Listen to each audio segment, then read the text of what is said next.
This episode of Nothing But Raiders podcast is sponsored by SeatGeek. SeatGeek is the #1 platform to browse, discover, and experience the best events in town, and all in the palm of your hand. From heart-pounding concerts that can make you dance to nail-biting sports games that can keep you on the edge of your seat, SeatGeek has it all. From exclusive deals and personalized recommendations tailored just for you. Use our promo code SRT and get $20 off your first purchase. So join the movement. SeatGeek. Get up, get out, and get tickets. I didn't care as much about being respected as I cared from the standpoint of winning about being feared and being imitated. And then respect could come after that.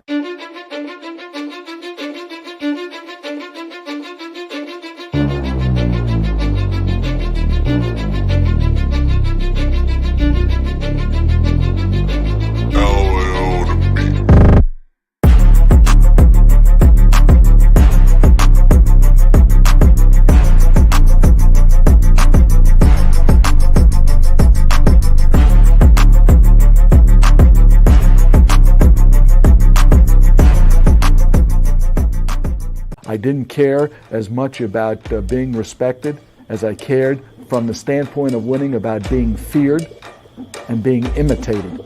And then respect could come after that.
Fire.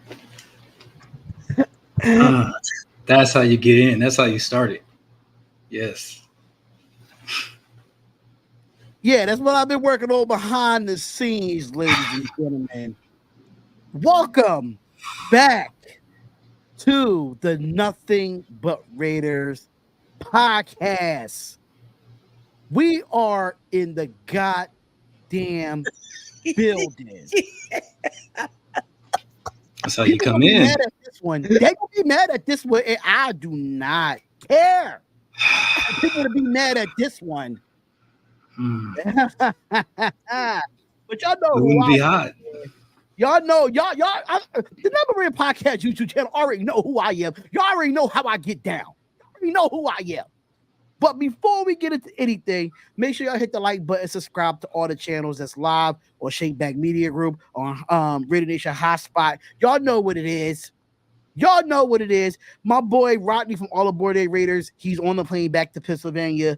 He couldn't be on with us tonight, but it's okay. It's all right. We got a lot to talk about. Training camp, unofficial depth charts, so much to talk about. But how y'all feeling tonight, fellas? How y'all feeling? I'm feeling good. The intro got me feeling like I came to the club, so let's go. I gotta find the right beats for the right, Raiders intro. You know what I'm saying? Yo, man, do y'all remember when Marshawn Lynch first came to the Raiders the second year, and we had just beaten the Jets to go 2-0, and he was on the sideline doing his dreads like that? That's what I felt like when I heard that right there, partner. Facts.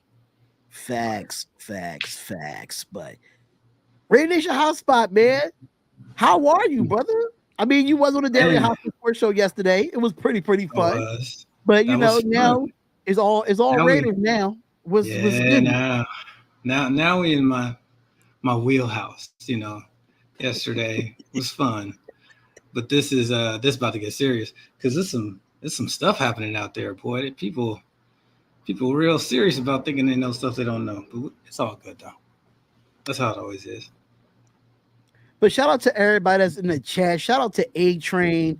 Matter of fact, shout out to John Parker, 24, Daniel Barry's Sports Highlights, John Raider, A Train, Lone Star Fox. Shout out to y'all, man, that's actually in the building. I appreciate y'all coming through. And we're going to keep this thing rocking. But before we get into anything, for the people that don't know me on other channels, people know me by Darian, people know me by Spotlight. But, you know, I'm the person that runs Nothing But Raider podcast, the behind the scenes stuff. But, you know, these fellas here, you know, they hit me up because I was like, especially Raider Nation Hotspot. He sent me a whole email about not doing this anymore because I really was not about to do this anymore. I really was. I just wanted to be a fan and have fun with it. But for people who don't know me, you know, I'm here. I'm back. Thanks to these guys. Thanks to these fellas. We should have Black coming on soon. I did send him the link and stuff of that nature. Hopefully he could be on as soon as possible. But y'all know who I am. Anybody else want to go before we get into these topics, man? Youth before age. Oh, Youth man. before age. Okay. I don't even know if that's all true, but I don't even know what that means, but I mean, I'm letting you know now. I'm 38. I don't look it, but I'm 38. That's why you went first. Okay, but see, I'm 44. I got 2 4s, and you line them up. And that's why you're going second. Oh, okay. Damn, Black man. Crap. Really, bro? Wow. Okay. Well, I'm going second. Raider Nation Hotspot. You know, all the hot shots know who I am. You see me all the time on my own channel. Got some crazy, you know, stuff that we talk about. You know, over there we get long form and really get into the depth of what the Raiders are about. We have some fun, and we hang out. You know, you probably see me in the Raider D podcast and hanging out in Western Conference, and yeah, we also write. So that's why I wrote him a really long letter, because that's what I do. So a lot of writing. You can check out the newsletter, Black Rain Official, and get some. When you get your daily reading in, right? So yeah, check it out. And that's all I got. Ain't no more. Go ahead, Willie. Come on. All right, man. I'm a rolling. Get a whole rundown. I'm a roll in here, like, you know what I'm saying. I just rolled out of bed and I had to put some Bengay on because I am the self-proclaimed OG of the group. I have been a Raider fan for longer than these dudes have been alive, and that's just what that is. I am the president. I am the CEO and creator of the Shakeback Media Group. Got a lot of exciting things. Me and Darian, man, look, we started this thing a while back on another show that we're going to bring back. Right, Darian? Shake your head like this. Yeah. All right. So we're going to have that show coming back real soon. Shout out to everybody in the chat, Raider Nation. Even the Raider haters out there. Y'all welcome too, because we like trolling. Well, me in particular, I love trolling Cowboy fans because I'm in Dallas. So y'all already know what it is. Say no more. Say no more. Yeah, you have to. That's Say the no most more. myopic. That's kind of how I feel about Philadelphia. I like trolling Philadelphia Eagles fans. I love doing it. Yeah. You know, that's just I love trolling them. I love saying, like, you know, they talk about, oh, we haven't won a championship since '84. So what? Y'all haven't. I got your first championship in franchise history. Stop it. Yeah. Stop it. With me and Charger fans, all 12 of them. Hey, yo, hey, fellas, we got people chiming in on Twitter. You can't really see it on here, but people are chiming in on Twitter. I got people texting me that got cousins out there in the Bay right now. They checking us out. Thank you guys out there for checking us out, man, out there in the Bay. So, What's up? Look at this Chiefs Kingdom person right here. Yeah, I got people still in the town, bro. And as a matter of fact, I'm coming to the town. This is the thing. Why these Chiefs fans? They always come to our streams. Wait. No. Let's be cool. She is going. Regina. I just linked up with Regina. She is going to be on one of our projects on the Shakeback Media Group. It's called A Show Showing Up Divided. So yeah, let's be I know who she is. She was on there before, right? No. She's new. Oh, okay. Yeah, and I gotta have you guys on for that too because it gets real lit on there. Yeah, for sure. Let's do it. What's up to my boy Raider Ryan? Shout out to Raider Ryan. Shout out to the Raider D podcast as well. Shout out to him. You know, he wants me to come on his show. I think it's tomorrow, but I'm not too sure. I gotta check up with him and that. But shout out to Raider D podcast. He definitely wanted me to come on his show. Shout out to Raider Ryan. Shout out to all y'all that's in the chat. We really do appreciate y'all. But let's get down to the nitty gritty. Enough for the intros, man. Training camp has started. A lot of news has come out. Defense is doing this. Defense is doing that. Quarterbacks is doing this. Quarterbacks is doing that. What are y'all thoughts so far on training camp? Because I mean, I got the day 10 reports with the rookies. You know, with Jack Jones getting 2 interceptions. I mean, 2 interceptions, and Trayvon Merritt getting 3 interceptions defensively. Max Crosby sacking Gardner Minshew, even though that he has on a red shirt. It doesn't matter. What are y'all thoughts on this, man? Because it's getting really spooky out here in these Raiders streets, especially when it comes to the quarterback position. Always youth before age. Oh man. All right. So I'm gonna start. Do y'all want to? I mean, I'm the youngest. I can go. Yes, hit it. You know what? That's right. You go. Yeah. Mm-hmm. Okay, enough said. So I heard this from. I know y'all know JT the Brick, right? I know y'all know JT the Brick. So he put out something about the quarterbacks today, right? And it kind of got me thinking, what's going on with these quarterbacks? And this is what he had to say. And I had to download it to my phone, but this is what he had to say. Today, as we open up the show, this is now go time for the quarterbacks. And the quarterbacks have not taken advantage of that opportunity. Period. They just haven't been able to do that. I've always thought that Aiden O'Connell would probably win this job. I no longer think that. Not saying he's going to lose the job. I'm not going to tell you exactly today, as we sit here, what's today, August 6th, and tell you who's going to be the starting quarterback. But I think Gardner Minshew has the edge. I think most of the insiders believe that Gardner Minshew has the edge for this opportunity.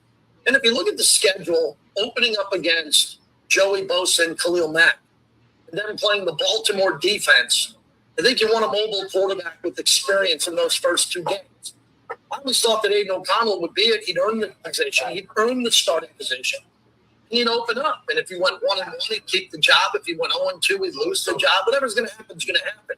That's up to Antonio Pierce, Luke Getzey, Tom Telesco, especially. But I'm starting to sense that Gardner Minshew might be the player after what I saw at extensive practice here in camp. To just give the veterans a little bit more mobile, the opportunity, more 1 snaps overall, so he's up and ready to go. And that was on JT's The Brick YouTube channel today while he was at training camp. Raider Nation Hotspot, what are your thoughts on this? My first thought is that with kind of our offensive line still in flux, I guess it's not that surprising. Minshew is the guy if you are having issues where you're not able to block everything up perfectly.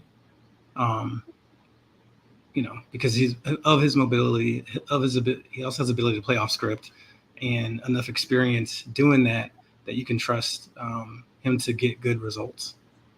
Plays like that. So not surprising. I think if Colton Miller was back and everybody was plugged in and, there was more time, because it sounds like there's not a lot of time back there right now.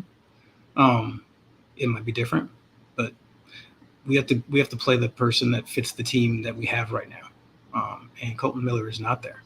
So it's interesting, but I guess not too surprising based on personnel. Yeah, That's how I feel.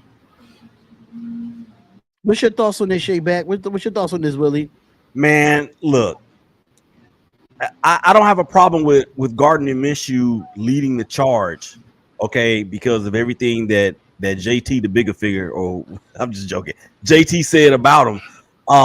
Let's remember something about Gardner Minshew. Gardner Minshew is he can sling it. He can sling it.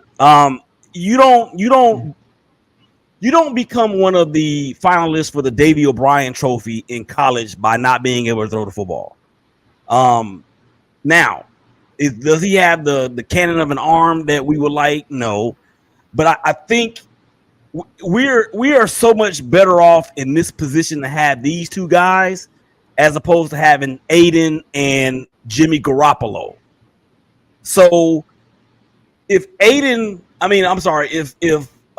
Gardner is one hair length above in this race, it would not kill me simply because he can win us some games. He can actually win us a lot of games. And of course, the defense that we'll get to at some point during the show, I'm sure, is going to have a lot to say in that. But I think Aiden has looked better this time around so far than he did. But I'll tell you guys this, man.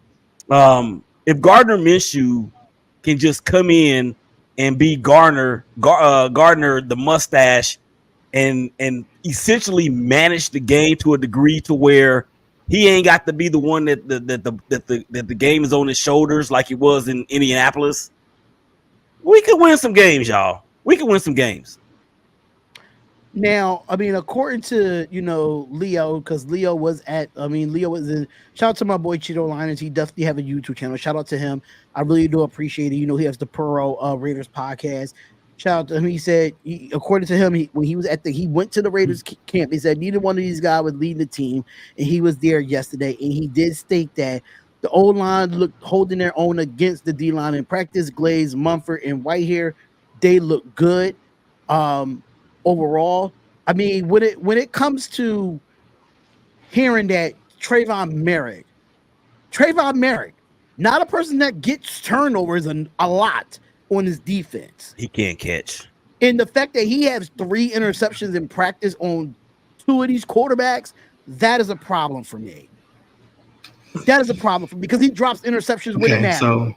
And when it comes to Jack Jones, he intercepted a screen from what I've heard. Yes, that's fine. We've seen him intercept screens against the Chargers many of times, so we've seen that. But my problem is with these quarterbacks is this. It's not even from it's not the quarterbacks for me. My issue has always been this offseason. What type of offensive coordinator that we're going to have in Luke Getsy? Because every time we heard Devontae Adams say great things about him in Green Bay, but ever since he left Green Bay, he has not had success as an offensive coordinator, as a good play caller. So I understand that coaches coach and players have to execute in some ways, but the fact that it's neck and neck right now. And me personally, I think Gardner Minshew should be a little bit higher than Aiden O'Connell, just from what I know from Gardner Minshew and how Gardner Minshew can win games in this league. It shouldn't be that close. That's just from what I'm hearing. Just from what I'm hearing, I'm not seeing because I can't see. I wasn't at the training camp, but from what I'm hearing, it feel like it's neck and neck, and nobody knows who's going to be the starting quarterback start week 1, and that's going to be an issue for me. Quarterback's always been an issue with us when it comes to the Raider Nation anyway, but I know you had to say something, Hotspot. No, you were on a rant. I understand. No, it's not a rant. It's just that from what I hear and what I see. Totally. You said Getsy and his offense. I did a deep dive on the offense. You can check it out on the channel, but Getsy had Justin Fields as the quarterback there. He doesn't like Justin Fields, y'all. So I'm not going to have this conversation again. We're not going to go that route again from yesterday. Sorry, man. Go ahead. I'm just saying, if you were to look at the tape of the games, it's not even the tape I looked at tape from a quarterback standpoint, but I look at it from a formation standpoint. I look at it from a If third three down people are standpoint. open and you don't see any of them, But it's certain. they were still open. It's not like a tree that falls in the forest. They Yeah, were but that's open. only one play that we're talking about. But from what I'm No, seeing on just tape, one.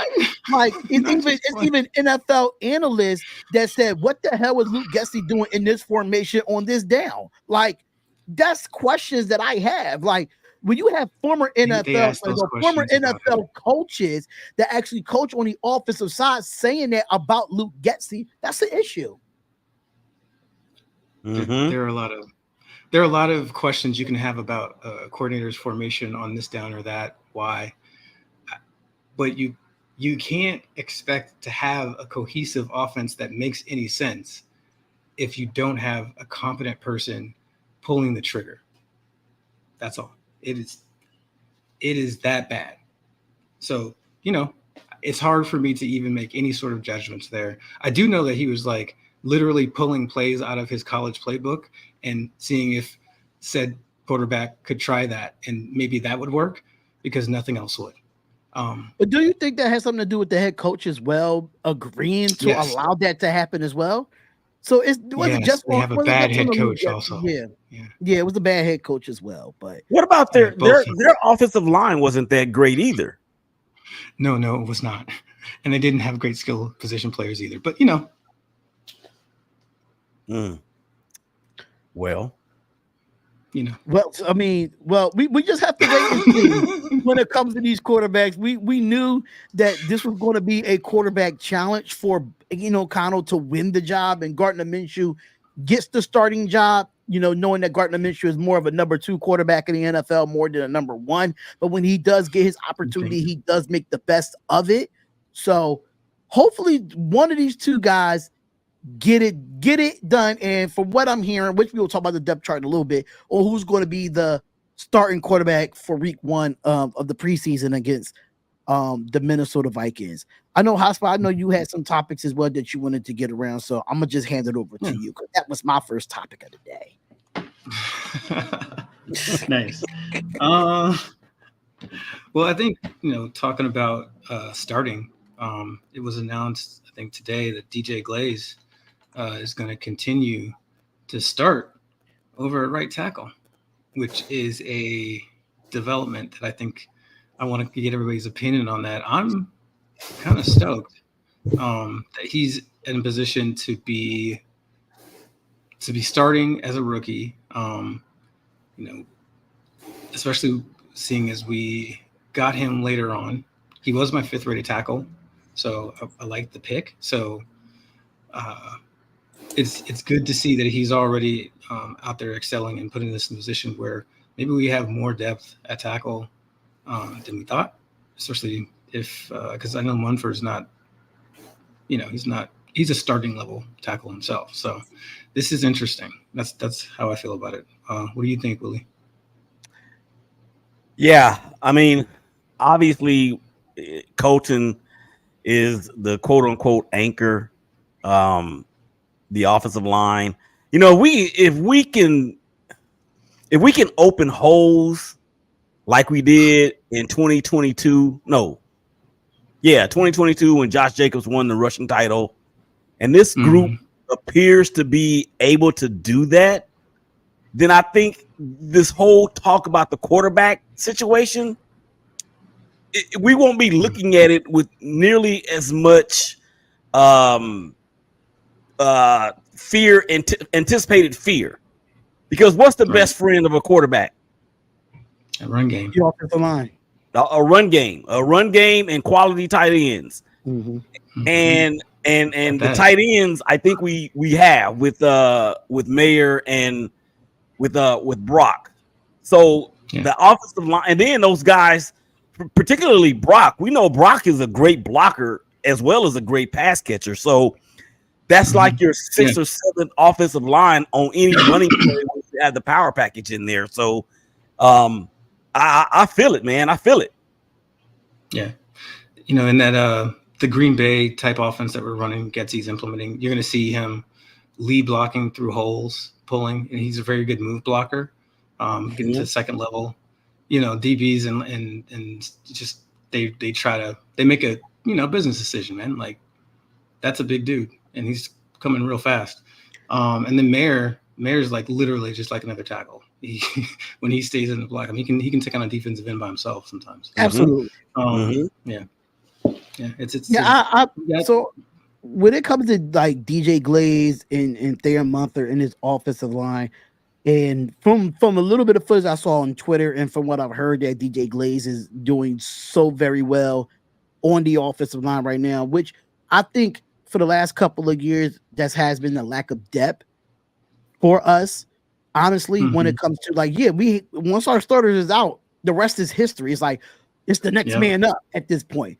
I want to look at in this year, and I want to have Antonio Pearson his offensive coaching staff on the offensive side to really evaluate these offensive linemen, because over the past years, if Colton Miller go down, if Dylan Parham went down, or somebody else went down, we're like, who the hell is next up? And I feel like hearing DJ Glaze get that. DJ Glaze is from Maryland, if I'm not mistaken. He was drafted out from Maryland, right? Yes, he was. Yes. So he was drafted out. He was drafted out of Maryland, and from the tape that I watched when he played at Maryland, he was good. He was a good run blocker, okay at pass blocking, but hopefully that can be coached up. Yeah, no, he had, I think Maryland threw the ball a lot. I think he had 680 or something pass attempts that he blocked on. Yeah. I think he gave up 5 sacks or 5 pressure, quarterback hits and sacks. It was literally him and JPJ had the same amount of snaps, right? So Oregon threw the ball a lot, so you can see Maryland did too. And he only gave up 5 more pressures than JPJ, who gave up none, 0. I'll say it again, 0. So to extra on the panel, outside of DJ Glaze, who is the other offensive lineman that you are impressed with in training camp right now outside of him? And I just want to go around the horn. But Black, what's good, brother? I know you've been doing your thing with your backgrounds and stuff like that. But what's good with you? What's good with Brody? What's up with the fam? None. We here. We finally made it, man. It's all good. So that's a beautiful thing. Yes, sir. V-Town. What's up with it? All right. So y'all getting it cranked up. See, like this is the time of year where I don't wake up until about the 3rd preseason game, which is the same as the last one. So I'm learning a lot from you guys right now. I'm just getting back in the groove and see what we're gonna do, because I'm still trying to figure out what we're gonna do on the offensive side of the ball. So it's good to hear you guys talking about the O-line, because that's a good place to start. Yeah, well, I mean, the good place to actually start was at the quarterback position, but you missed that whole segment. So we went strictly. You missed that whole segment. Damn, I didn't get to talk about Bronson Minshew or Minshew Pinshew or what's his name, Gardner Minshew. Listen, you want to talk about he does miss you. The floor. You missed him. Okay, well, I'll reserve my comments until about week 3 in the preseason. But I will say one more thing about the quarterback thing. I came into this thinking it was a lot more even than people were making it out to be, and it is a lot more even than people were making it out to be. Gardner Minshew is better than I think a lot of people thought on one side, and I think that AOC is a lot better than some other people thought on the other side. Let's let the coaches decide this. They'll do their job. Mm-hmm. Time will tell. Time will tell. Man, if you put both of them together and they played at the same time, we still gonna go away. You making a record prediction already? No. We can't do that. We can't do that right now. It out there. Come on, man. We can do that. We can go game by game. Let's go. Right. I'm not ready to do that just yet. I have to wait until at least the preseason is over to make my record prediction. Yeah, we got to make sure that we don't get Devontae injured and he don't. I don't know if y'all saw Receiver or not on Netflix, but we got to make sure that Devontae stay cool and that he don't lose his life. Man, you can't take that seriously. That's Chiefs propaganda. I'm just saying. Yeah. executive producer Patrick Mahomes. Yeah, wow. No. I mean, he kind of looked at frustrated. I'm sorry, he kind of looked frustrated on that side. Man, But if you cut up when you play the with worst Josh part of me, McDumbass, then that kind of makes sense. Then I when would be with frustrated too. Yeah, and when you playing with Josh McDumbass, I mean, Floaty McFloatums at quarterback with a noodle arm, of course. Bruh. The way that dude was throwing that helmet on the ground, bro, that was real. Of course, yeah, he was pissed, and then things changed. We got a new coach, got rid of McNoodle arm, and it's different now. But back to there's a reason they concentrated on that game and didn't show any of the Chiefs games. We're right. Well, I didn't get through the whole. I haven't gotten through it all yet, but I can feel that though. Why would the whole thing? They didn't show no Chiefs games at all. No, because Patrick Mahomes is the executive producer. That's why. Coincidence? I think not. But back to the question at hand, though. Conspiracy. But outside of like not seeing Colton Miller out there as of right now, we're not seeing what's his name, JPP Jackson. Yeah, Jackson something power. I keep forgetting. I keep forgetting his name. But outside of not seeing them and seeing TJ Glade, you see a Mumford. Who else is impressing you in camp right now, like that you've been hearing about? I guess you keep hearing about Pete and Whitehair and how they have just been extra professional and effective all the time, which is a really good thing to hear when you have two very young guards that you may be relying on in Parham, who's switching over to his more natural right guard position. And then, we're hoping that, JPJ can come in and start or at least play some significant snaps. So having those two be able to be good veterans, looks like they're at least, doing the job well enough against what is a very, very good defensive line that has depth. So they're being tested. That I think I'm going to say two people. I'm going to cheat and say Pete and Whitehair. So that's where I'm at. A-Train, just to let you know, every time that I say his name, I always fuck it up. Excuse my language. I always mess it up. I say it backwards, and then I'll be like, "Oh damn, I said it the wrong." So I just be like, "Just give me some initials for him at this point." I didn't forget it. It's just that I just get the name jacked up. Like I'll be thinking of Jason Pierre Paul, like JPP. I think of it like that. Like, you know what I'm saying? So it's nothing. It's nothing personal. It's nothing personal. And then I kind of been out the loop with a lot of stuff. I've been trying to really get back into the Raiders pressers and stuff of that nature, since I really can't be at the training camps or see like footage or nothing. So I try to get every information that I can during training camp, and I usually get involved more around this time anyway. Willie, is anybody else outside of what Brandon Nisha Hotspot said as far as offensive lines go? Nah, I think what I'm looking forward to is when all five of these guys are healthy and are able to gel.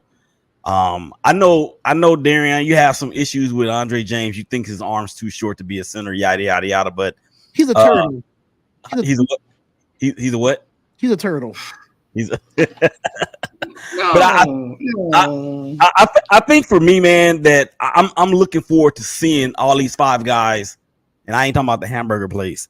I'm looking forward to these guys working together and getting some continuity, because if everything that we're hearing about these guys individually holds water, and then at that point when it's time for us to come together collectively as a unit, it's gonna be something that we can anticipate with some positivity in what we can see going forward when the season starts. Yeah. Now, the reason why I say about Andre James, because as much as film that I watched on him last year and how his little ass got blown up by bigger defensive tackles every single snap, they just been getting pushed to the back. That's why I call him that, because his little arms he's just not athletic enough for me to be a center for the Las Vegas Raiders. He's just not gritty enough for me. That's just from what I've seen on film. I'm not a big fan of Andre James. I have not, and I never will be until proven different. Hey, so, I heard something the other day that's affiliated with the Raiders that I hadn't heard in like 3 years. What's that? Combo blocks. Magic. Something that can happen with Andre James instead of him getting blown up on one-on-ones each time. That could help him out a lot. Players have strengths and weaknesses. Typically, he's not. And what strength does Andre James have? Let's see. Calling the line properly on all the adjustments. I don't care about that. Getting to the second level, pulling, moving, right? Trap blocking. Like he excels in these things. There are plenty of centers who cannot call protections properly and have to be. He is the reason why we can start a rookie that doesn't know anything, because he's actually able to do all of that. He was doing that for Carr too. Anyway, he makes those goals. He also is a great move blocker. He gets to the second level. This system's going to fit him better because they're going to actually move and get to the outside, pull. A lot of what McDumbass, Joshy Boy was just like, we're gonna power run it and we're gonna do it no matter what, because that's what I like. And it's just it wasn't fitting for half the line. So does he get blown up by Chris Jones? Yes. But does everyone get blown up by Chris Jones? Yes. So that's how I feel about Andre James. He's a good player. I got a question. Where's Josh McDaniels right now?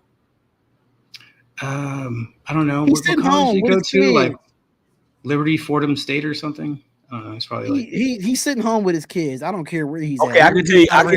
I can tell you where he's not. Let me put it that way. He's not in my house because I'd be beating this. I'm sorry. We'll be fighting.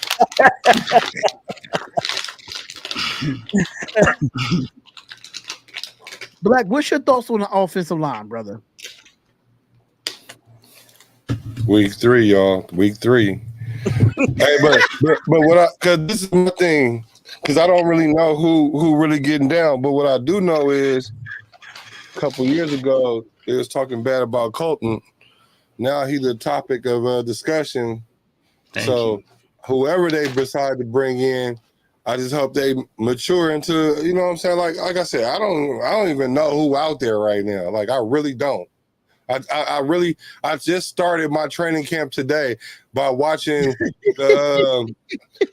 Antonio Pierce and the pivot. So we start there. Okay, he back. It's like you in a different time. Ooh, you in a different time zone, brother. Yeah, it's fine. Ooh. He said the pivot. You see that jersey though? Well, that's a pivot. What was it? That his last fire too. That jacket there, yeah, that was fire. Yeah, because I saw somebody, because I never saw it. Like, I never saw it. So I was like, well, I know we got the coach, right? I know our defense is cool. They mediocre. They cool. I don't want to put too much on them yet, but they cool. And it's up to our offense. So our O-line ain't really been the problem the last couple of years like that. That ain't really been our issue like that. So I'm not really tripping on them. So I'm just keep looking at Cole. Now, I'm liking what I see out of him. But like I said, I'm not even tapped in like that because I'm not. I'm getting there. Yeah, the only thing I can actually say about the offensive line from last year, I think that, running the football was kind of like our main issue with the offensive line. We did have some good runs. We did, last year. I think protection wise, it was more like pass protection. It was more on the quarterback holding the ball a little bit too long. Garoppolo a few times. Garoppolo definitely was the one that held the ball too. But it was just a lot of lack of communication on the offensive line as well when it comes to like adjusting or come to like so many rotational players coming in. And it was just like you throw Thayer Munther in there for like 2 plays, then you take them right back out and then put 2 other people in there. It was too much rotation during the game, So I wouldn't say it wasn't that bad last year, but you did see some hiccups in the offensive line last year. Well, it was a definite. Consider what would you grade our O line last year? All things considered, a C. I'll put it like a C or a C.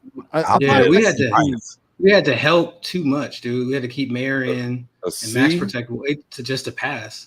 Yeah, because pass protection was not that. Van Roten was getting Van Roten required help. Van Roten was getting smoked. Yeah, but and then look at it from this standpoint too, guys. Is like the year before, right? Josh Jacobs was not getting hit at the line or behind the line nearly as much in 2022 as he was last year. Right, not even close. And we know that Josh Jacobs has the ability to make people miss in the backfield or whatever, but when your line is so open on either side or the other, I mean he didn't have a shot last year, especially earlier in the year. He didn't have a chance. So the year that he won the rushing title, what was the O-line? What would you grade him that year? As far as run block, I would have given probably no. I'm talking about overall O-line. Even though I'm not saying that they was the best O-line in the league. I'm just asking, what would you give? What grade would you give him that year? I give them a B. I give him a B. I would give him a B plus. Yeah, I give him a B that year. So we went from a B plus to a C. Yes, because we went with a Josh McDaniels that didn't know how to combo block, that did not know how to scheme against defenses when it comes to your offensive line. Our offensive line coach, they try to run things the Patriot way, where things was just I formation, or you just go man on man and no second level or none of that nature. And it was just it didn't open up any holes. It just was not creative enough on the offensive line for our offensive line to move and pull and combo block or zone block. We just couldn't do none of that stuff under Josh McDaniels. We just this offense is the exact opposite of that. Yeah. And you know what one of my biggest beefs about Josh McDaniels is the fact that he was the O coordinator in New England when they had Hernandez and Gronk. You got these two all-world tight ends. You try to emulate that same thing when you get to Vegas. You have you have two pretty good tight ends in Mayer and in Hooper, but from last year, we never heard them being called in terms of being pass receivers like what we heard of. And I know Gronk and Hernandez are probably a step or two above in talent level than Hooper and Mayer was, especially with Mayer being a rookie. But the absence of even attempting to do what you made your money on in New England wasn't even there. Yeah. Agreed. I mean, maybe you could say blame it on the O-line that he put together and having to keep Mayer and in all the time to help block. I mean, either way, it's his fault. So yeah, I mean, it's just it's no good, not good stuff.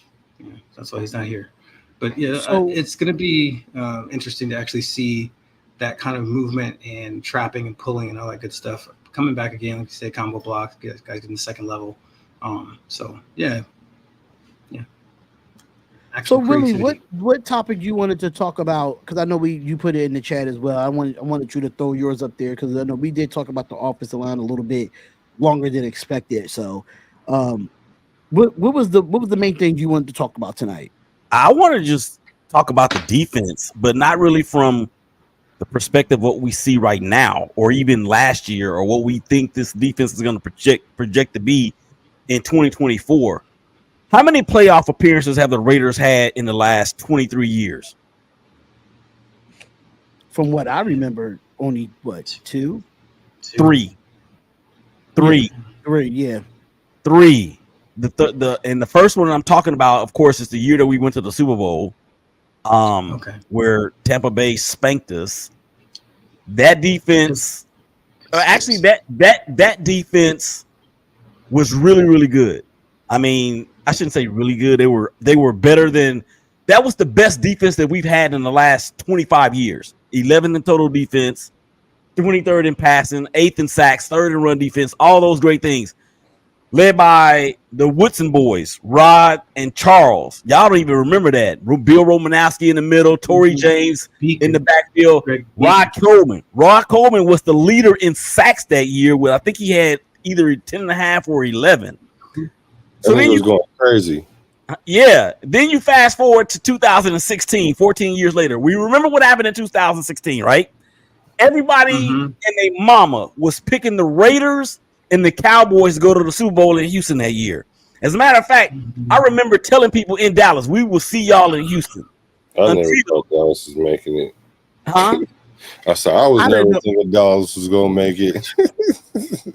Well, that was me trolling them because I am in the area.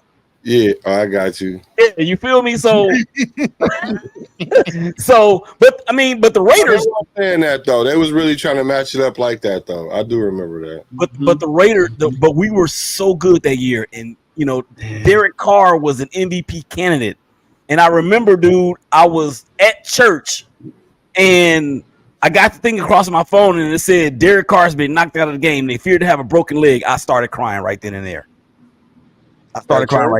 Yes, at church. At church. I guess that was the place to be. That's better than watching it. It's better than watching it, man. But that defense, 24th in total yards, 16th on third down conversions, second in takeaways, which was big. Khalil Mack, Bruce Irvin led the charge there. So then, of course, you come to 2021. And then this is the best defense that Derek Carr has had since that 2016 season. Pretty much middle of the road all the way around. 14th, 13th, and 19th in total passing and rushing. The scoring defense was way up there. 26th in the league, 30th in takeaways. And we know how we feel about takeaways because it just got worse and worse and worse. But my thing is that stacking those defenses against what we have now, is it safe to assume that we should feel better in the place that we are at now than we did with any of those three teams that I just mentioned? I'm gonna be completely honest with you because before Josh McDaniels got fired, I don't know what Patrick Graham was doing with this defense, and I'm gonna be completely real with you. Mm-hmm. When it comes to after post Josh McDaniels, and knowing that Antonio Pierce is a defensive guy, and he helped with Patrick Graham on that defense, you saw a difference in this defense. And now you're adding additions like Christian Wilkerson, where a guy that damn near one or 2 years in Miami led his team in sacks in Miami. Adding him with a Max Crosby and up and coming Malcolm Kuntz. So you're mixing veterans. You're mixing actual veterans that's still in their prime, not out their prime. And that's what I'm starting to love about this Raiders defense, because we started to get, at one point, we was getting defensive players that was out their prime. But we're getting defensive players that's in now, that's dominating in their prime now, mixed with some younger players. You see Nate Hobbs going back to the inside in the slot. You see that where he was great at. Him outside he was good, but we all know slot corner is where he is at. So now you're putting people in places where they know where their strengths are at, and it makes our defense more continuity. You see the same face. You don't see different faces every single year with this defense. You see Max Crosby. Now you see another year of Jacorian Bennett. Now you see another year of Jack Jones. You see consistency in the last what was it 5 or 6 weeks of the NFL season. You've seen a difference in that defense with Robert Spillane being a leader in the middle of linebacker. You've seen a little bit better from Devon Diablo. You've seen a difference when Antonio Pierce took over as the coach, as when it comes to a culture, with how he want things to be ran. He went to Patrick Graham, like, listen, change this, and this. And you see the turnover started to happen. You see the motor started to happen. You see people want to go out there and have fun. So now you're adding additions to that, plus the rookie class. I think this defense is going to be really good. I'm calling it as of right now. As of right now, we're going to be a top 15 defense, but it might grow. It will grow the more that we play. But I'm just throwing it out there. Top 15, don't know where we're at in the top 15, but I'm saying top 15. And just to only reason I'm saying that because our defensive line has improved as well. Yeah, and just to piggyback on that, and Darian, we talked about this on the CTE when we first launched it, 2 years ago, about how I was so upset at Patrick Graham. I'm like, think about the year after Bisaccia left. So that was what, 2022? I think it was 2020, wasn't it? No. It was 20. It was 2020. Yeah, it was 2020 because that's when Gruden got fired from that whole blah blah blah. Yeah, was so it the year okay? after was And Bisaccia took over. And think about how many second half leads we blew that year. I mean, we very easily could have been in the playoffs. And I was calling for Patrick Graham's head on the platter. And you know what? I have to apologize to Patrick Graham. And this is what he told me. He told me this right here. Come after me. I'm a man. I'm 40. I'm not a kid. Write something about me. So I want to apologize to Patrick Graham, but that's my spiel on the defense. This is the most excited that I have been about a Raider defense. Get this, guys. I want y'all to understand me. Since 1989. And I just wanted to just throw this in here real quick, Willie. If you look at it from the second half of the year, the Raiders was number 1 in takeaways in the second half of the year. Thank you. Yes. That's what I was going to say. We were the number one. Something that the Raiders don't do, and that's takeaways. Exactly. We don't intercept the ball. We don't force fumbles. We never did none of that. And we started seeing it last year at the second half of the year. Like, what? Interceptions? Yes. What has changed? But not only that, Antonio people are just running free. Yeah. But not only that,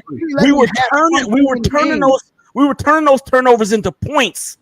Yeah. I mean, like the defense was scoring. That's something we haven't seen since the 80s, for real. We also were the best under Pierce at stopping the other team from scoring, which is what defenses are supposed to do. So number 1 in scoring and number 1 in taking the ball away. And so that's over a 10-game spread. It's not a small sample size, right? So this is not just an aberration, right? And we did it against like the best offenses, Kansas City, right? So I expect us to have a top defense. And you're saying top 15. I'm saying top 10 defense. And I think we're going to turn the ball over, create turnovers. And I expect us to be a top 10 defense for real. We have talent in the places where it matters most. You hear Jacorian Bennett has taken that job in camp, which is huge. I loved him coming out of Maryland. He is one of those players that makes a difference. If you go look at his stats in college, he really should have been drafted higher, right? Blazing speed, good size, plays like a dog. So I think with him, great man-to-man coverage, and my boy Jack Jones from the mighty Long Beach City, he is going to cause quarterbacks a lot of headaches because he baits. He's really smart. He's a smart corner. He plays that game exactly. He's playing with their head. So this is going to be something. We got a D line to put pressure on them at the same time. And then Spillane is in the middle. The rookies that has been really coming in and doing their thing for what I've heard in training camp. These rookies has coming in. I think it's what's his name? MJ. I'm not gonna pronounce. I'm not gonna butcher that last name. I'm just Devonshire. Yeah, but also DeCameron Richardson has looked really good. Yeah, DeCameron Richardson is another one that has been really good in camp as well. So Eichenberg. Eichenberg. Even one thing about Ohio State linebackers, they're good. They come into the NFL, and Ohio State linebackers are good. We can't say the same for quarterbacks, but we can say that for linebackers. We say that for the defensive side of the ball for Ohio State. They always have good corners come out, good linebackers, and good defensive linemen on all 3 levels. It never fails with that. So Eichenberg, I definitely can see that. Corners. We'll talk about the corners, but I mean, not all their corners besides Gary and Conley. Besides him, no, because he was garbage. He just got cut from the Cowboys too. I'm surprised he's still in the league at this point. He wasn't. Remember, he was out for like 2 years, and then the Cowboys picked him up in the offseason, and then they ultimately let him go. I want to say it was like last week or maybe 2 weeks ago.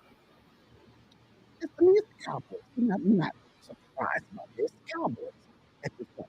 But I mean, Black, how you feel? Because I know you down there shaking your head many a times in this talk. I heard something about CTE. If y'all comparing the this defense with the Rich Gannon and them defense, the 2016, ain't that you was talking about them? Oh, Derek Carr year, this defense. Oh, but CTE's, that's for a commitment to excellence. Make sure y'all like and subscribe to that, because I thought y'all was talking about something else. Because this defense right here, right?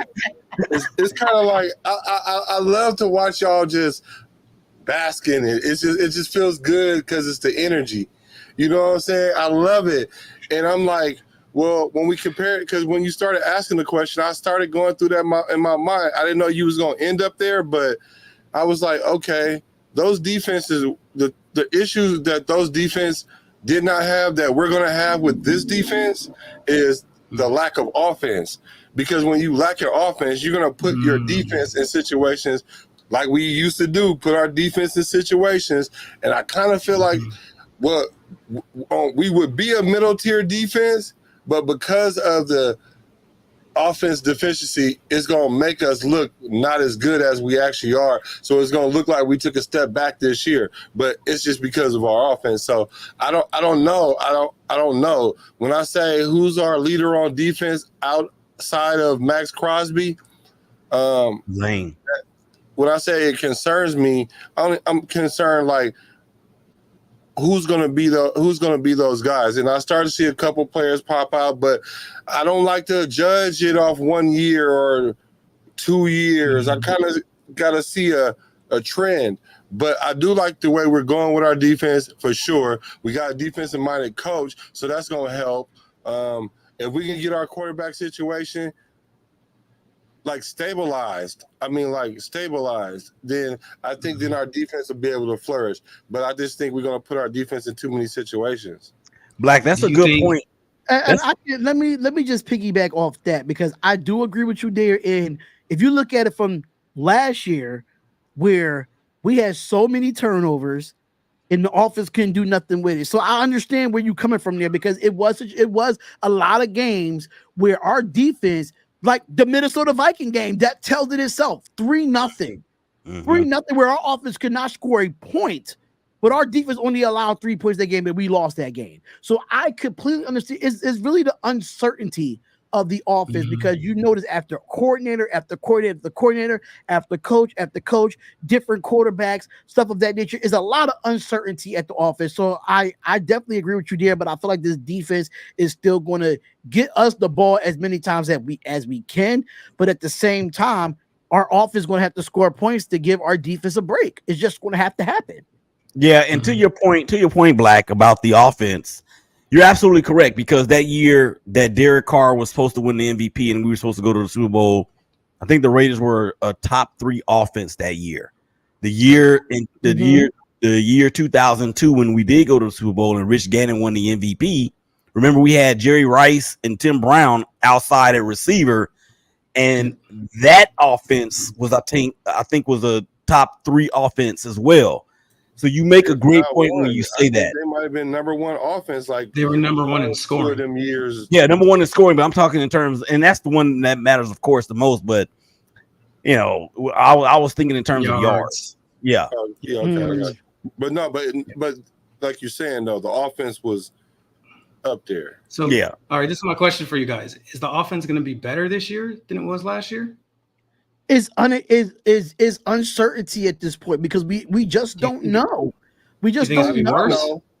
I know. Worse? Me personally, I'm being a little bit optimistic, because people, and I'm gonna be honest, people out there is not giving Zeus a chance, and I don't understand why. They're not giving Zeus a chance. And the thing about that was my point. Zeus is a power running back. He's not an outside runner. That's why he was not successful last year. When you give him between those 1, 2, 3, and 4 holes, he will dominate you. If you watched him at Georgia, that's the best. He ran between those 4 holes, and he was great at it. Only problem with him at Georgia, he was at a running back by committee. Now he's not really with. He's with a running back by committee now, but those first and second downs, he could give you 5 yards a carry. He can. He can, and he's going to stay healthy. But it's all going to be uncertainty. I understand people want to talk about how great Josh Jacobs was, but Zamir White did not get a chance to shine with the Raiders because of Josh Jacobs. And now this is going to be his year to shine. Well, he didn't get a chance to shine because of Josh McDaniels. No, even before that, Josh Jacobs was just taking all the snaps. You really saw Zamir White on the field. How many yards Zamir White going to have this year? Over 800? Yes. He gonna have 1,000? Yes. I wouldn't. Who's saying yeah? So I can get this right at the beginning of the year. You said 1,000? Yes. It's on tape. You got it. It's on tape. Don't worry about it. Draft him. Can I? Or come to my fantasy league. Can I be honest? Can I be honest with you here? Does it really matter if they get 1,000 yards? Yeah. Does it really matter? It don't matter. Know why it because matters? you know why it don't matter? Because it's running backs out here that don't get 1,000 yards that don't make the playoffs. Yeah, but we're not talking about other things. We're talking about the Raiders. We're talking about the Raiders. See, the thing about it, we become when was the last time we had 1,000-yard back before Josh Jacobs? Right, and our offense sucked. Like what I'm saying is, in order for our offense to have any kind of really, our offense sucked in 2016. I don't think so, and we didn't have Josh Jacobs in 2016. No. Who? We didn't have. We had probably the top offense without Josh Jacobs and without a 1,000-yard. It was Latavius Murray, and he ran for like 900, but we had another running back. We had another running back. I mean, but the team as a whole was a decent rushing team. I see. We don't have no depth. We don't have no known depth, and like I mean, like I don't really know. Like I'm gonna take your word about Zamir White, right? Mm-hmm. And if he is that guy that's running in between these gaps like this and not to the outside, what that tells me is week 12, he's gonna be so banged up, it's gonna be an issue because we're gonna use him a lot more than he's used to. I don't think so. It's gonna take him a year to get acclimated to the carries. Because if you're not used to getting the carries, then you're gonna find out at the end of the year kind of like how you should kind of approach it. So next year I could see him being, you know what I'm saying, somebody to be on the radar. But right now, we need some, man. We don't even have a quarter. We don't have a running back that we could just get a ball to and be like, all right, we don't know what we're doing, but we can run it until we figure it out, throw it to the tight ends. But we don't even have that. We really have an offense by committee right now. Yeah. But is that necessarily a bad thing? With running backs? It's not a bad thing. He was our leader of the offense. Devontae Adams. Well, that's bad if your wide receiver is the leader of the offense. No, not necessarily. Not in this league. So Devontae, it's a passing league. Devontae is the leader of the offense because he's just the most developed and, you know, he's the captain. He's the captain. The running back position. Yeah, he's a captain. Zamir is called Zeus for a reason. He's not going to break down. He's going to break other people down. That's what he does. Have you seen pictures of him? He looks like a Ninja Turtle. Like he has a shell on. That's his back muscles. Okay, like he's ready. He's going to run a bunch of people over. He's going to get his yards. He's going to get his carries. Right. He's going to grind defenses down. He made the Kansas City Chiefs quit in that game. They quit. We didn't even have to throw the ball. We just kept giving it to him. They quit. Okay, they quit because he was running them over too much. That's why. So and I feel like people feel do like his thing, and people are sleeping because they think that this is going to be an offense that puts it on the quarterback. We're going to run the football. Yeah, I feel like this. We're going to possess the football. That's the part. Yeah, I feel like this. People underestimate Zeus because he comes from a running back type of college in Georgia. And you notice every Georgia running back in the last 5 years that came out was running back by committee. They didn't get their actual shine like other colleges does. Bro, so the last person you saw that actually do that was Todd Gurley. That was the only probably last running back you saw at Georgia that actually ran the ball on 1, 2, and 1 first, second, and third downs. But hey, look at it like this though, y'all. But I feel like this though. I'm just going to finish up. When it comes to Zamir White, right? It really is going to depend on how Luke Getsy uses him. Because if you look at Luke Getsy with running backs in Chicago, when you look at it when he was in Green Bay, he has pass catching running backs outside of just having Zeus. Amir Abdullah is a pass catching running back. People don't give him his credit because of the fact that so many injuries that he had in his career. But when it comes to third down situations, when he had when Luke Getsy had Khalil Herbert in Chicago, you see Khalil Herbert had a good year under Luke Getsy's offense as a running back. So you see that with Tariq Cohen in Chicago as well, where you see pass catching running backs. Yeah, it's going to be running backs by committee, but we are in a league where it's running backs by committee. It's not just one running back anymore that's taking first, second, and third downs. You just don't see that anymore. If you see that, only person you probably see that out of is CMC, because CMC can do both. And we are in a passing league where running backs going to have to catch the ball. And look at it like this too, y'all, is that like we saying these things about Zeus and running back by committee, this, that, and the third. Ain't that what we just had with Josh Jacobs? Because how fresh he was when he came out of Alabama. No, see, when y'all when I'm not in the NFL, you can't have one back. Like, that's a given now. Like, if you got a running back that could be in there first, second, and third down, that's a blessing.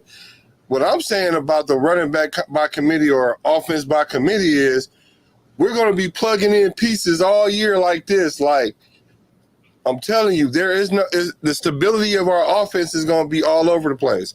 I mean, like, I hate to say it. I disagree. Like, even with Jimmy Garoppolo's offense or whatever, we still knew what our identity was. We just knew it wasn't Garoppolo. Like, we knew that. Like, our offense this year, we don't really know who our offense is. The reason why our leader on offense is Devontae Adams is because that's by default, because he's the best player on offense. Like, if your wide receiver is legit your leader and it ain't your running back or your quarterback or your center or your left tackle or something, like, that's an issue. Like, that's an issue. And when I say issue, I don't mean like level 8, 9, 10 issue. I'm just saying a thing of concern. Now, to be fair, I don't know. Like I said, week 3, because I don't know what they've been working on. So that's why I don't like to like jump out the window on my thoughts about what it is. But I'm just talking in general, just knowing how the Raiders get down. I'm hopeful. I'm very hopeful for these guys. Trust me, I want them to do well.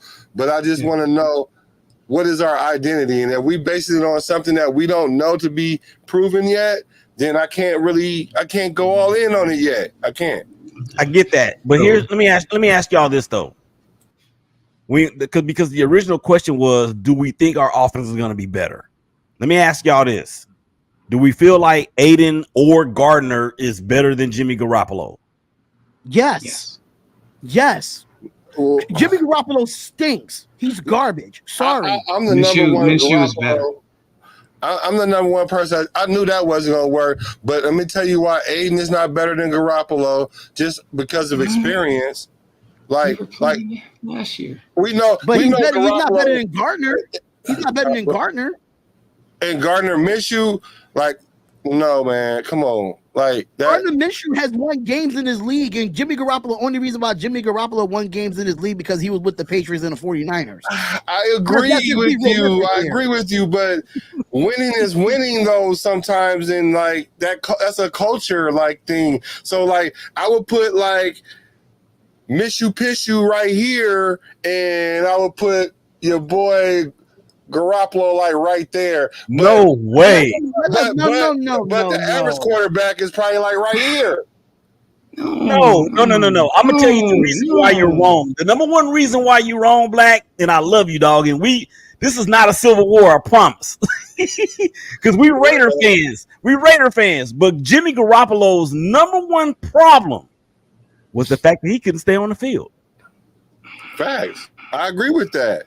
But you think Bronson Pishu What Gardner Minshew is going to stay on the field all year? I promise you, him and Connor won't be playing by week 13. Let me just say this. I understand Gardner Minshew has a weak arm. I get that. I understand that. But when it comes to being a mobile quarterback that could get away from defensive lines and stuff of that nature and actually make a play, Gardner Minshew is better than Jimmy Garoppolo 10 times. Let's just be realistic there. Now, another thing with Gardner Minshew, he has won games when it mattered. He gets the ball to wide receivers when it mattered. When we had Jimmy Garoppolo in the game, how many times he overthrew a wide open Devontae Adams and a Jacoby Myers? No, but you got but also Josh McDaniels had niggas running route combinations with each other at the end of the game. Josh McDaniels was calling terrible games. Terrible games. And by no way am I apologizing to Garoppolo. But what I'm saying is this though. He has won games, regardless of how we like how he won them. Minshew, Minshew has better. Minshew has a better winning percentage. No, I'm not even going off the winning percentage. I'm just saying, like, he's been around winning culture. There's something to be said to be around winning culture. That's why Garoppolo was able to get that Gardner Minshew to the Jacksonville Jaguars to the culture, not because of his athleticism. Like, are we not going to mistake it before Trevor Lawrence got to Jacksonville that he took the Jacksonville Jaguars to the playoffs? Are we not going to talk about that? Say that again. Yeah. Are we not going to talk about how Gardner Minshew took the Jacksonville Jaguars that doesn't have a culture to the playoffs before Trevor Lawrence got there? Are we not going to talk about that? Okay, and so where did he go after that? Oh, so they tanked purposely so they could get Trevor Lawrence, and then they traded and won games in Philadelphia. Yeah. He went to Indianapolis and won games in Indianapolis, almost made it to the playoffs last year due to their defense screwing them over. Yeah, I'm not saying that I'm not saying he chopped liver. What I'm saying is that he ain't proven as a starting quarterback in the NFL. Like, to me. You think Garoppolo is? Garoppolo is, like, by default, like, the nigga played like games. He legit played games. Like, he even played with the Niners. He just ended up in great situations. That's why I knew when he came to the Raiders it wasn't going to work, because our situation wasn't great for him. Like he was one of the quarterbacks. If you put him in a certain environment, he'll be fine. Any quarterback, bro. It could be any quarterback. It could be any four of us at quarterback for the San Francisco 49ers that we can succeed. Yeah, I would have a ring. I don't have a ring right now as a quarterback for the San Francisco 49ers. They're both ass. They both ass. Have y'all seen the top 10 quarterback list? I'm not saying that he's a top tier quarterback. I understand that. This is the thing about certain Raiders fans, and I'm saying this in general. People think that we need an elite quarterback to win. We don't need. I'm telling you. No, I'm not saying that. What I was saying about the top 10 list is this. First of all, that list is ass. Like, the quarterbacks that's on there, they had Trevor Lawrence like number 1 or something like that. So that tells me that the levels of quarterbacks is not that good in the NFL. So if Minshew is not on that list or close to that list, y'all really think he that good? Like I said, I like him, but he's a C+ quarterback for real. I think. Hold on, y'all. Let's say about Gannon. Let's lower the temperature. Lower the temperature. I don't think what we're saying is that we know that Gardner Minshew is not a franchise quarterback. Right. But what we are saying is he has. Oh, if you look at the tape, and if you look at and when it matters the most, outside of Jimmy Garoppolo was on the coattails of a defense that took him to the Super Bowl. But when the time mattered the most, and who was it? It was I think it was Emmanuel Sanders in the Super Bowl against Kansas City, the first one. When he overthrew him, and that was the difference between a $40 million a year quarterback and a $25 million a year quarterback. I have 100% more confidence in that Gardner Minshew could make that throw more so than Jimmy Garoppolo could in his best dream. You know why? Because that's a difference. You're talking about a scenario. Like I would pick Gardner Minshew in any scenario against fucking your boy. But if I was starting a franchise today and I had to pick between them two, and we only had one season. And they had equal talent on both sides of the ball. That's a 50-50 to me. I'm sorry. Please don't be a GM for my team. Y'all acting like Gardner Minshew is like really like this. Well, if Gardner Minshew was like that, then why is he having a quarterback battle with Aiden O'Connell? He should be the clear starter then. What we're saying is this: we're not saying that he's a top tier quarterback. But you're putting Jimmy Garoppolo on a pedestal like this man did something in the NFL. He has not done shit. He has not done shit. I just said the average quarterback is here. We arguing two trash can garbage and two trash can quarterbacks. Now Minshew, you tell me he right there. Is he right there? If he have a good year this year, then he'll pop out. Brady, right? But he ain't like that though. Outside of Patrick Mahomes and Tom Brady, you tell me a mid-tier or top-tier quarterback that won the Super Bowl. Name one outside of Patrick Mahomes and Tom Brady. Say that again.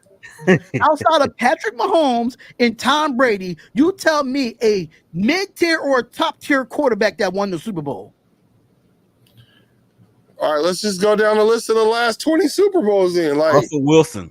Ain't none of them ain't fucking come on, man. Like, no, I think listen. Hold up. Listen. We're not saying that Gardner Minshew is all that. Right? We're not saying what we have. But what we are saying is that Jimmy Garoppolo is about that much of that. That's what we're saying. I would agree. So we're really Jimmy Garoppolo didn't know the plays. He didn't even read his playbook. But we're really talking about the same thing, though. But we're not. We're not. We're talking about a quarterback that, he's been in the league since 2019, right? So those first 2 years with Jacksonville, legit. 21 touchdowns, 6 interceptions. That's pretty good. Like, for real. 16-5 the next year. That's pretty good. Mm-hmm. You know what I'm saying? That's pretty good, especially coming into the league when as a quarterback, usually year 3 is where you make your turnaround. Year 4, sometimes if you're a little late. But then you go to Philly in 2 seasons.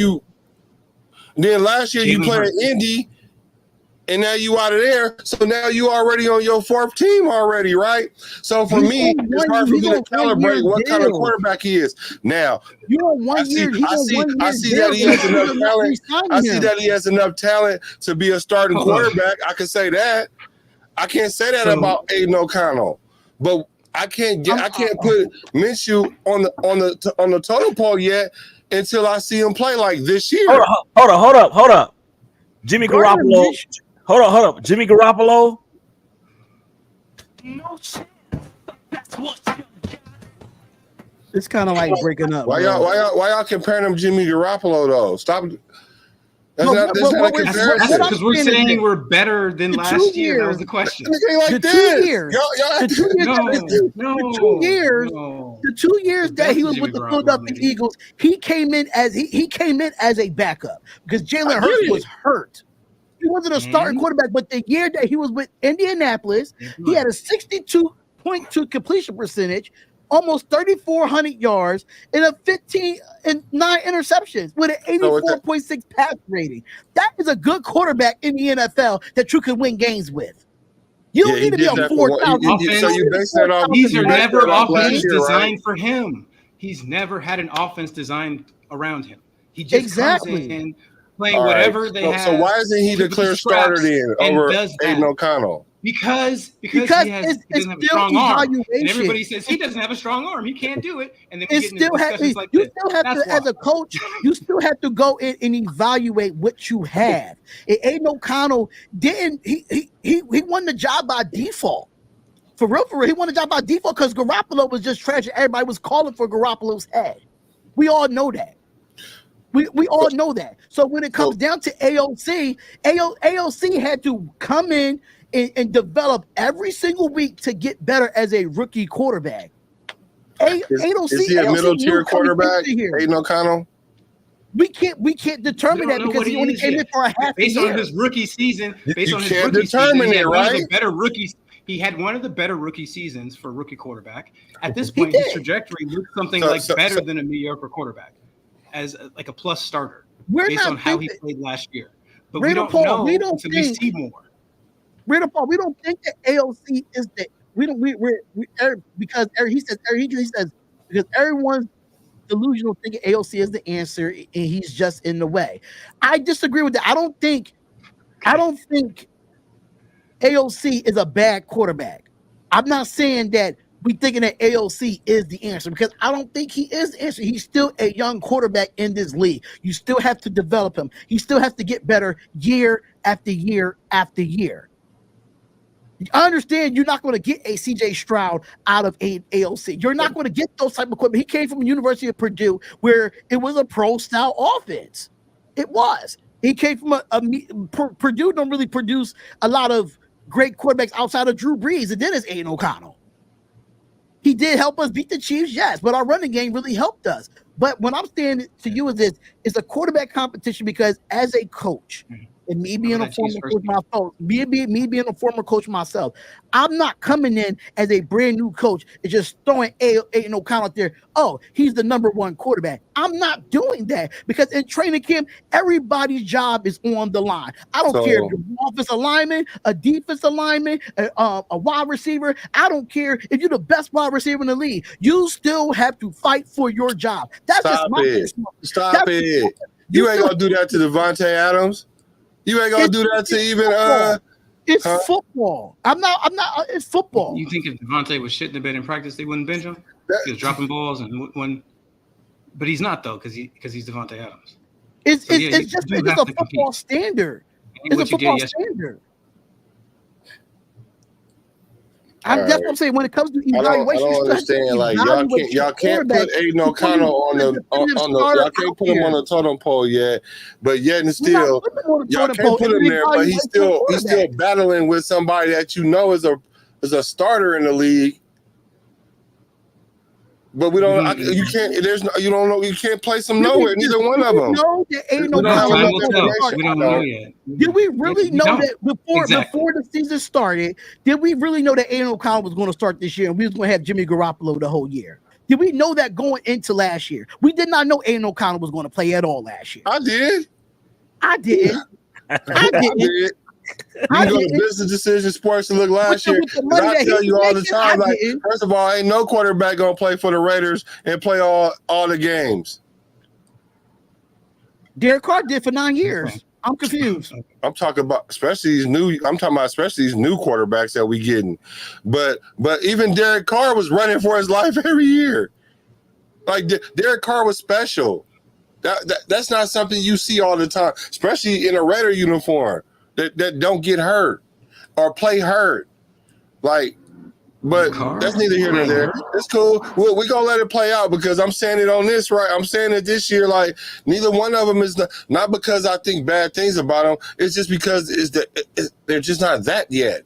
They're not that yet. Now, can I be wrong and Gardner Minshew play 14, 15 games? Yeah, we won't know until next year because him and Aiden O'Connell really going to be splitting time this year.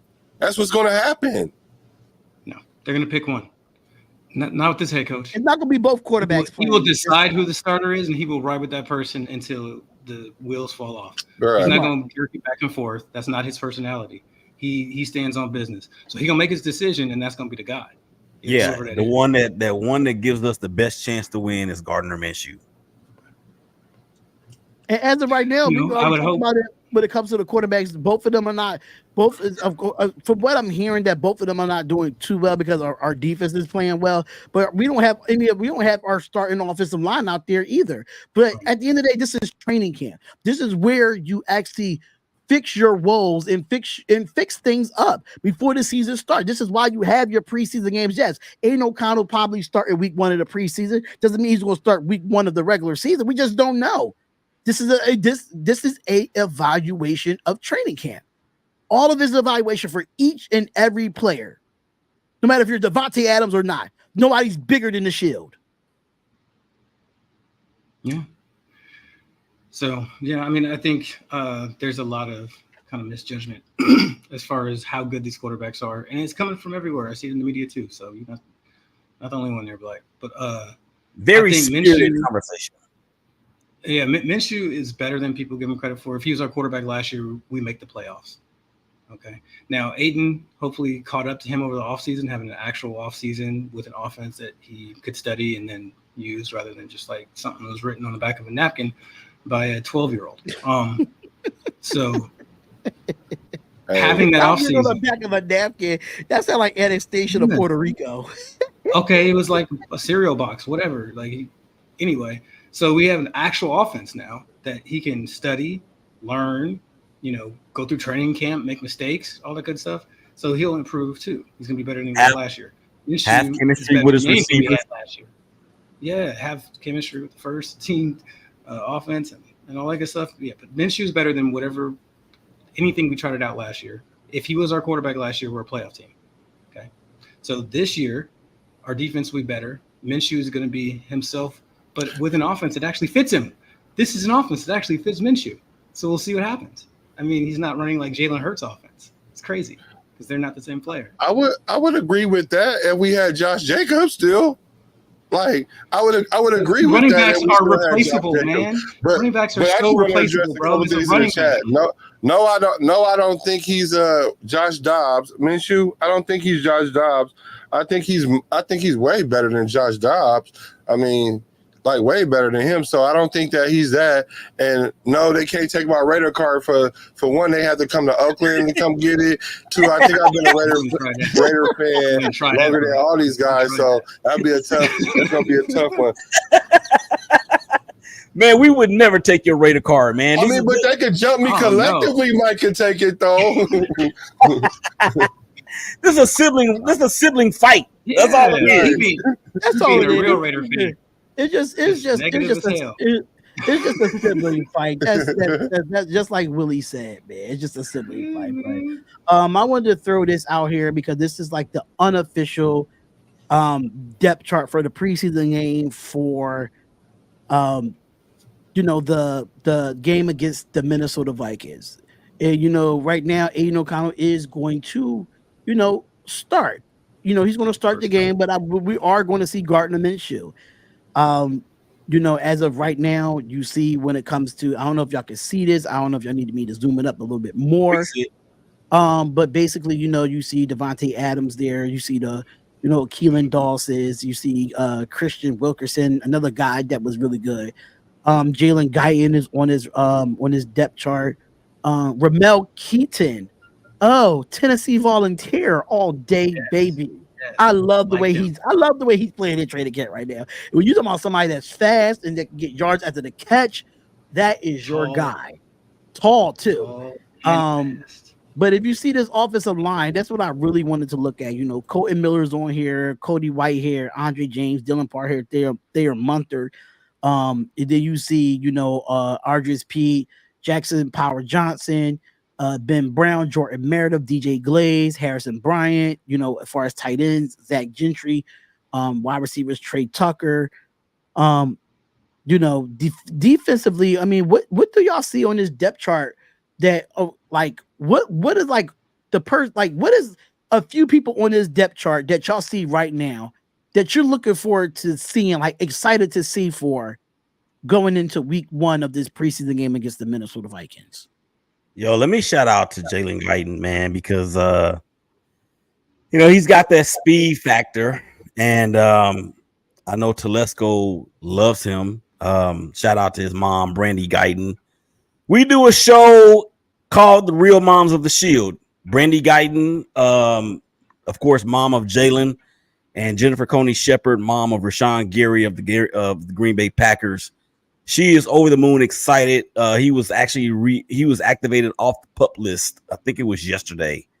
Nice. And I think he's going to be, with Trey Tucker, and him with that speed. That's some speed right there. That is a lot of speed. I'm looking forward to seeing. He used to kill the Raiders when he was with the Chargers too, by the way. I'm looking forward to that kid getting out there and doing what he does.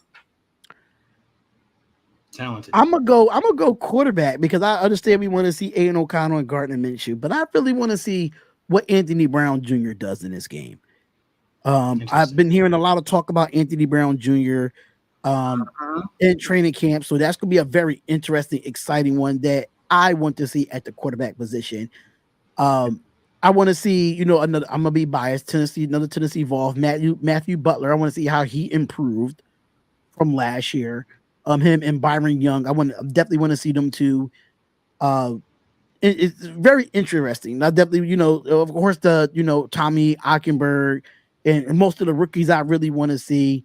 But Anthony Brown Jr. is the one for me. And of course, I want to see Ramel Keaton, see if they could do a connection where they have Anthony Brown Jr. and him in at the same time. That would be very interesting to watch because I know most of the starters is not really going to play here. Of course, you still have Cecile McCormick there. Still got Britton Brown has been there for a couple years at the running back position. I don't know how to pronounce his last name, but Dylan, number 23. I heard a lot about. I learned a lot about. I heard a lot about him in camp as well. So hopefully I get to see a few of those ones, but the main one I'm excited for is Anthony Brown Jr. I know he's going to get some time, and I want to see Ramel Keaton offensively. Defense, I want to see Byron Young and Matthew Butler in their defensive tackles. And as far as linebackers, Tommy Eichenberg, Amari Burney, I want to see how he progressed from last year, coming out of Florida. So he's another one. I'm not really looking too forward to the starters. I'm really looking forward more to the rookies than anything. Yeah. For me, I mean, on offense, I'm excited to see Brock Bowers and how they use him. So I think there's going to be a lot of versatility, some cool stuff coming out of there. I want to see some of the undrafted guys on offense and how they play, like Tulu Griffin. I'm really excited to see what happens with him. I think he can make some plays on special teams too, not just on offense.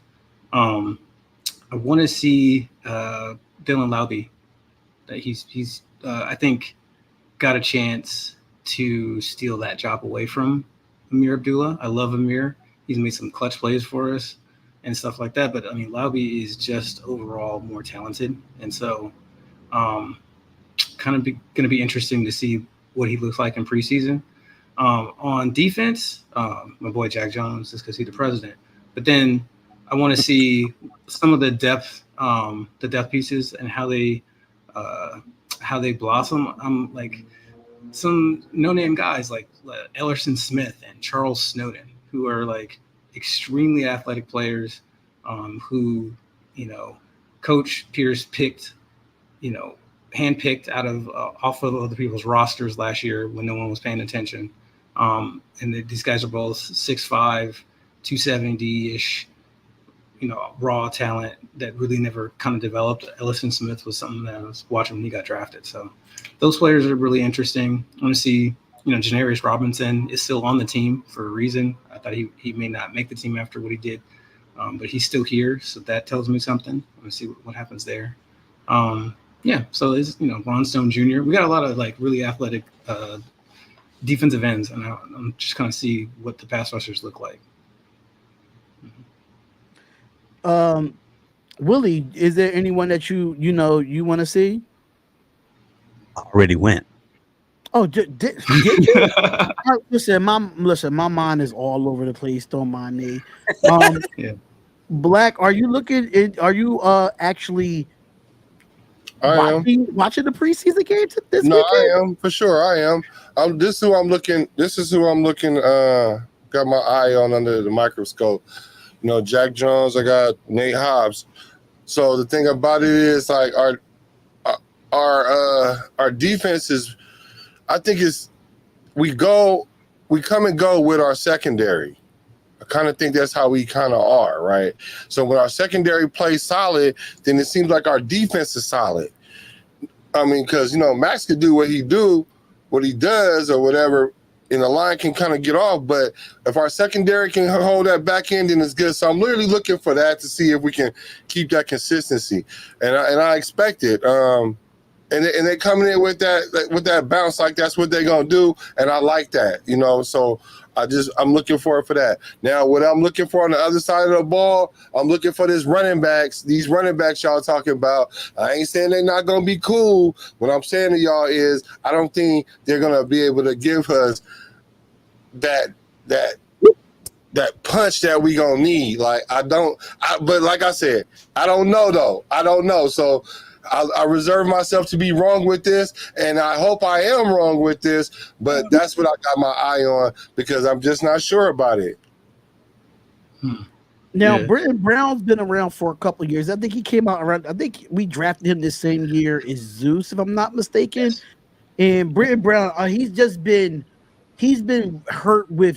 messed up with injuries. It just never fails, or he's always been a healthy scratch on the roster. But if you ever go back and look at him when he played at UCLA, he was really good coming out of UCLA.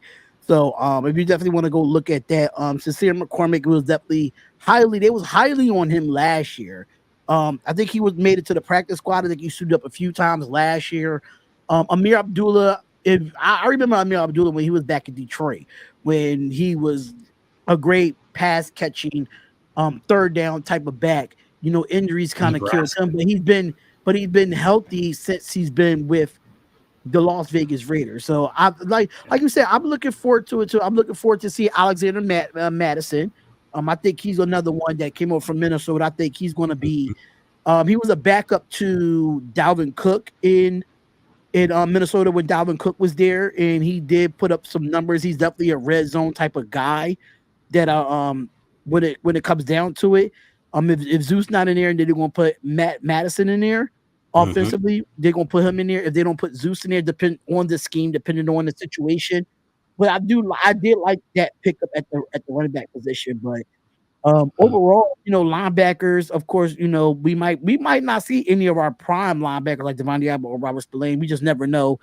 They didn't put everything, just the unofficial depth chart as of right now. They didn't put the official depth chart, but at the end of the day, I think these players has been pretty impressive overall, like especially the rookies. They've been pretty impressive. There's been good things about them.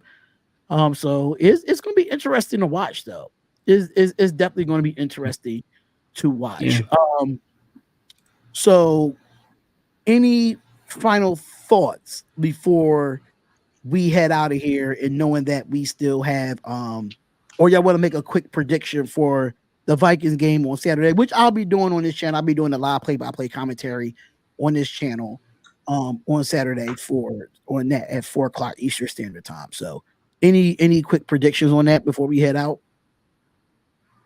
I don't do predictions in preseason games. Yeah, I'm not gonna say a score. Let's say this. Yeah, like a score or something. Like, you know, my prediction is that people will be more confident in our offense after this than they were going in. That's it. That's I like that. Okay, so for me, I'm gonna go with like a little preview score, because you know preseason it could be pretty interesting. I'm not gonna lie, Chicago looked good in a Hall of Fame game, you know. So it was I had Houston winning. I picked Houston to win that game, but you know I'm taking the Raiders to win. It's gonna be like a 21-17 type thing, you know, because you got to think about it. It's not going to be the starters in there the whole game. You know, so you're going to have a lot of young players in there. You're going to see a lot of miscues, but it's going to be good to see evaluation of these young players and see where they can, you know, fix going into, you know, next week's preseason game. So yeah. Shout out to Trey Taylor and Wu Governor, who will be playing, and we're nice enough to do interviews. But yeah, they are they're I'm looking at them too. Those young guys, they'll get some time, and we get to see JJ Magic McCarthy probably, huh? Yeah, we'll probably see JJ McCarthy, you know, in this game, because you know they got Sam Darnold starting according to the unofficial depth chart. Yeah, I'd rather have our situation than that situation. That's for sure. And they just drafted one too. If the Raiders ever thought about getting a Sam Darnold, just throw the towel in. Sam Darnold, I just throw the towel in on Sam Darnold, and knowing that Raider Nation Hotspot, you are a USC guy. So yeah, I don't argue with you right now. I can't argue okay. with you. Yeah. I just wanted to make sure because I know like when it comes to college football, when it comes to USC and Tennessee, I have nowhere to talk. Sam is not. He's okay. He just if he just had a little more arm strength and a little more speed, but he kind of plays like he thinks he's Josh Allen. So, quick question for you, Ray Nation Hospital. Do you think Sam Darnold came out too early? Yes, absolutely. Okay. We're on the same page here then. Okay. So that's going to tally up the first week of Nothing Podcast. Great conversations, great debates, friendly stuff. You know, it ain't nothing personal. You know, this is what we do over here with the Raiders. It happens. You know. Oh man, so we're not soft. You know, it ain't like it wasn't like yesterday though. But Radio Nation Hospital, let them know where they can find you at on all your social media platforms. Yeah, come on. You can find me under Radio Nation Hotspot at YouTube. Just look for Hot Beavers. Radio Nation Hotspot is everywhere on social, Facebook, Instagram, TikTok. Yeah, just come holler at me. I love to interact with the fans, especially in the comments. If you're gonna come at me though, come right, because I will tell you the truth. So yeah, it's fun though. We have a good time. Keep it hot, keep it loose. We laugh and joke, and as you can tell. So yeah. Subscribe. Facts. Come on, Willie. Come on, OG, the oldest man on the panel. Yo, man, this has been so spirited, and what a way to kick off this new project. I hope our Raiders generate that same excitement for us going forward. You can catch me on Twitter, SHKBKMEDIAGRP, the Shakeback Media Group. You can catch me on Instagram, Shakeback Media Group, all spelled out. TikTok, SBMG11. Facebook, the Facebook is the Shakeback Media Group. Yeah, let's do this, man. Yeah. Black, awesome. I know you're not really big on social media like that, but yeah, but y'all can find me right here. This is where y'all find me. Catch him at the spot. That's right, at the house. That's where y'all find me. We're gonna be at the Raiders practice on the 20th, and so that'll be fun. Me and Raider D, and give some tickets away. So we got some cool people coming with us. Nice. Pops, my dad will be there. He's pretty famous on our channel for being cooler than me somehow. So yeah. Shout out to you. The great thing is like Hotspot is just like he's just so calm and collective. But when you see his face expressions, it's like he's about to old, like, he's like an OG, a young OG, if it makes sense, you know. Old soul OG. Right. I've been an old man my whole life, man. Get off my lawn. Get off my lawn. There you go. I get off my lawn. Hey, that's funny on so many levels. Get your hand out of my pocket. That's right. Man, I have childhood trauma from fighting people from walking on my lawn. For real. Like that was the only time I could fight somebody without getting in trouble or being hit first. It was like because somebody's stepping on the lawn. Like that's good grass. Right. But you can follow, Nothing But Raider Podcast on all social media platforms. NBR Pod 1 on Twitter, NBR Pod 1 on Instagram. I think I'm going to make this an audio podcast as well. Spotify, Apple Music, Amazon Music, stuff of that nature. I am going to make this an audio podcast on Nothing But Raider Podcast. I still have it. I just got to log into it and just make it a weekly audio podcast. Nice. And, I'm gonna be here back. I'm gonna be back here on Saturday doing the play-by-play reactions for the preseason game because I'll do the preseason games every year. I do all the games on here. If I'm not at the games, then I'm actually doing the games at home. So that's basically it. Make sure y'all subscribe to everybody's channel. Subscribe to Nothing But Raider Podcast.